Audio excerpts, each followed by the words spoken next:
E buongiorno, come state? È da tanto che non mi faccio sentire, è da tanto che non carico video qui su YouTube, ma siamo tornati. Siamo tornati. Oggi infatti iniziamo con una nuova serie, una serie di vlog dove vi porterò in giro a fare cose, a vedere cose, un bel po' di ciccia sul fuoco, non vi voglio spoilerare nulla, ma state attenti che arrivano dei bei video. Oggi per esempio ho voglia di camminare, quindi oggi vi porterò in un posto molto particolare. Oggi andiamo a Pentedattilo.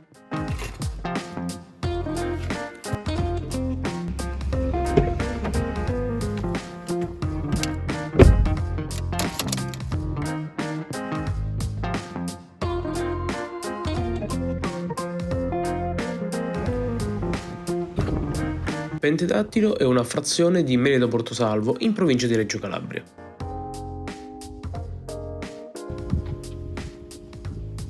A 320 metri sopra il livello del mare sorge arroccato sulla rupa del Monte Calvario, dalla quale appunto prende il nome dal greco pentedattilo, che vuol dire 5 dita. Il paese è stato definitivamente abbandonato nel 1971, dopo che 3 anni prima era stato dichiarato inabitabile. La popolazione è migrata leggermente più a valle, formando un nuovo piccolo centro, dal quale si poteva ammirare però il vecchio paese fantasma.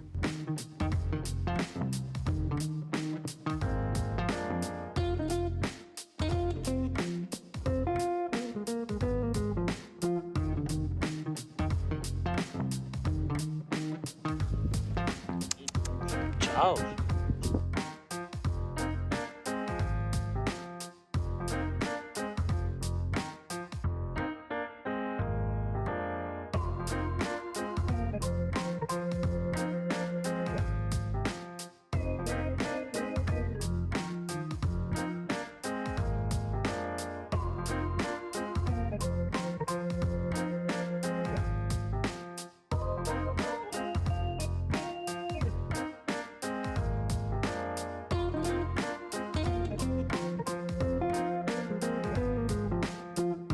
Colonia Calcidese dal 640 a.C. per tutto il periodo greco-romano è stato un fiorente centro economico e militare della zona, giustamente per la sua posizione strategica che dava la completa visione sulla valle e sul fiume e accesso facilitato per l'Aspromonte.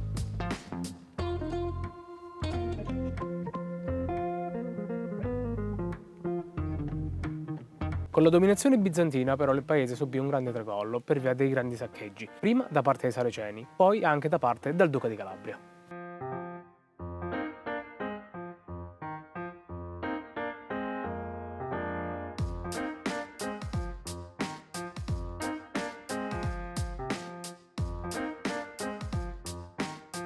Questo è l'affresco di San Cristoforo e a proposito dell'affresco, Allora, noi parliamo della roccia di San Cristoforo, una delle rocce molto particolari forse in tutto il meridione, perché è una roccia che sembra che sta per caderti addosso, ma non cadrà mai perché sotto c'è un affresco del Settecento che raffigura San Cristoforo. Ora vi chiederete, ma con tutti i santi disponibili, perché qui hanno scelto San? Perché San Cristoforo, prima diventasse un santo, era un grande peccatore, come tante altre persone. Un giorno salvò Gesù dalle acque, che stava affogando, e per questo motivo lo fecero santo. All'epoca diventare santo era un po' più facile rispetto a oggi. Ora siamo convinti che hanno messo lui perché con i suoi peccati possa sopportare il peso della roccia, e la roccia non è caduta. Infatti noi se togliamo San Cristoforo questa roccia cadrà, quindi lo lasciamo là e non lo tocchiamo. Tutto a più deve essere restaurato perché effettivamente è messo un po' maluccio, e effettivamente questa roccia è imponente. Vedete che è incredibile questa roccia, sembra che vi caschi addosso, ma non cadrà finché c'è San Cristoforo. E come si è formata la roccia, è giusto dirlo prima di lasciarvi. Questa roccia si è formata nell'arco dei secoli, con tutte queste fiumare scendendo giù a valle, accumula,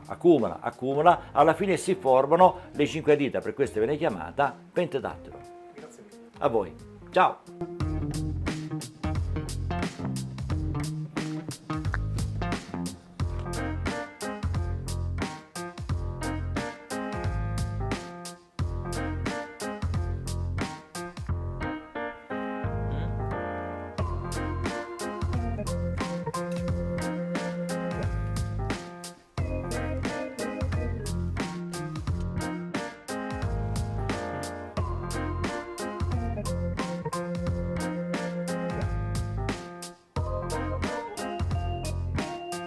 Ok, me lo sono preparato, ma non sapevo di questo.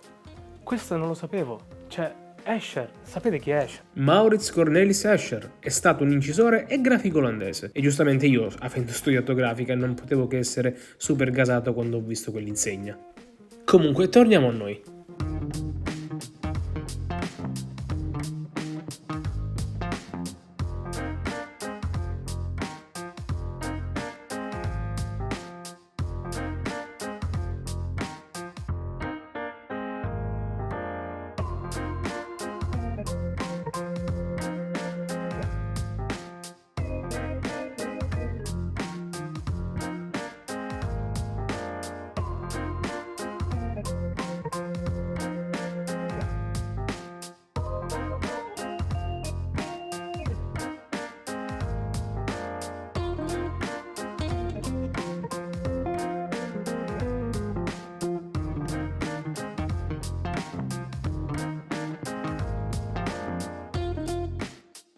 Qua invece siamo dentro il castello, o perlomeno dove una volta c'era il castello. E a proposito di castello,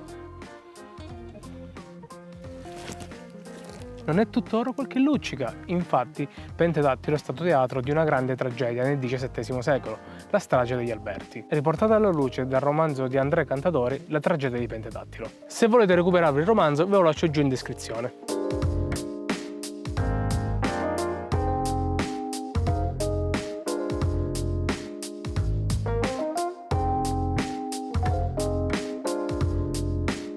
La vicenda parla di due famiglie, quella degli Alberti e quella degli Abbenevoli. Per molto tempo fra le famiglie c'era stata una forte rivalità per questioni di confini comuni, ma questo stava andando a diminuire sia perché il viceré voleva ripacificare la zona e sia perché il barone degli Abbenevoli voleva sposare la figlia del marchese degli Alberti. Ma dopo un po' di tempo il marchese degli Alberti morì e gli succedette il figlio, che dopo pochi mesi sposò Caterina Cortese, figlia del consigliere del viceré. Da Napoli arrivò tutta la carovana, tutta la famiglia, incluso il figlio, cioè il fratello della sposa. Dopo il matrimonio, a causa malattia della madre, ebbe tanto tempo per rimanere a Pentedattilo e quindi per conoscere Antonietta, che era la figlia del marchese degli Alberti, quello che era morto, che poi gli succedette il figlio. Ebbe il piacere di conoscere, ebbe il piacere di frequentarla e indovinate un po'? Sì, se ne innamorò. Sì, la stessa ragazza che voleva sposare il barone degli Abbenevoli. Giustamente il fratello accettò subito e lì il barone, ferito nell'orgoglio e nei sentimenti, si volle vendicare su tutta la famiglia. E una notte, grazie al tradimento di un servo, riuscirono ad entrare nel castello, andarono dentro la stanza del marchese e lo uccisero. Lo uccise con 2 colpi di fucile e, udite udite, 14 pugnalate. Come se già i 2 colpi di fucile non fossero bastati. Giustamente, dopo aver ucciso lui, si scagliarono su tutto il castello e uccisero quasi tutte le persone che c'erano nel castello. La notizia dopo un po' di giorni arrivò subito al viceré, che mandò un esercito a Pentedattilo. Arrivati, uccisero tutti gli autori del misfatto, tagliandogli la testa. La strage nel corso degli anni ha dato vita a innumerevoli leggende. Una di queste è che l'enorme mano, cioè la montagna, cadrà per punire la sete di sangue degli uomini. Un'altra narra invece che nelle notti di vento violento si sente ancora la voce del barone urlare nelle montagne. E un'altra ancora dice che nelle notti di quiete si possono sentire delle urla provenire dalla montagna, che giustamente sarebbero i morti che vengono a rivendicare loro vendetta o qualcosa di simile. Insomma, un pasticcino bello tranquillo, ma tra storie e leggende Pentedattilo è sicuramente un borgo da visitare. Ultimamente nel borgo sta risorgendo una serie di attività di artigiani che hanno aperto alcune botteghe per la vendita di propri prodotti locali, tra i quali anche c'è il Museo del Bergamotto, che io tra l'altro ho trovato chiuso, la mia solita fortuna. Oltre ad essere meta turistica per la sua bellezza, è anche tappa del Pelarizza Festival, festival della cultura greca, spero di averlo pronunciato bene. E inoltre tra agosto e settembre ospita il Pentedattilo Film Festival, festival internazionale di cortometraggi, e io, essendo fotografo e filmmaker, non potevo che consigliare. Bene, spero di aver detto tutto. Se mi sono dimenticato qualcosa fatemelo sapere giù nei commenti, fa sempre piacere un po' di confronto. Spero di avervi incuriositi, ho cercato di essere il più sintetico possibile, altrimenti ne sarebbe venuto fuori un video di più di un'ora e sinceramente non era il caso. Ma se volete sapere tutto nei minimi dettagli, per prima cosa vi dico di andare giustamente vivere l'esperienza e visitare il paese. Come seconda cosa vi dico andate e chiedete a Giorgio Ielo, che io ringrazio profondamente per l'intervista totalmente improvvisata, lo ringrazierò sempre, e chiedetegli qualsiasi cosa, la storia sul paese, aneddoti, qualsiasi cosa, lui è espertissimo, vi saprà dire qualsiasi cosa. E per i non i deboli di cuore, chiedete pure qualche storia di fantasmi, ne saprete qualcosa. Bene, se andrete, se siete già stati, fatemelo sapere. taggatemi nelle storie se andrete, a me fa sempre piacere. E io come sempre vi dico, se non siete iscritti, iscrivetevi al canale, attivate la campanella, mi aiuterete a crescere, così potrò portarvi sempre roba nuova sul canale. E se volete rimanere sempre aggiornati su quello che faccio, su altri lavori, su nuovi video che arriveranno, seguitemi anche su Instagram, @nenovalente. E niente, io vi saluto, vi ringrazio se siete arrivati fino a questo punto del video e ci vediamo, sì, in un prossimo video.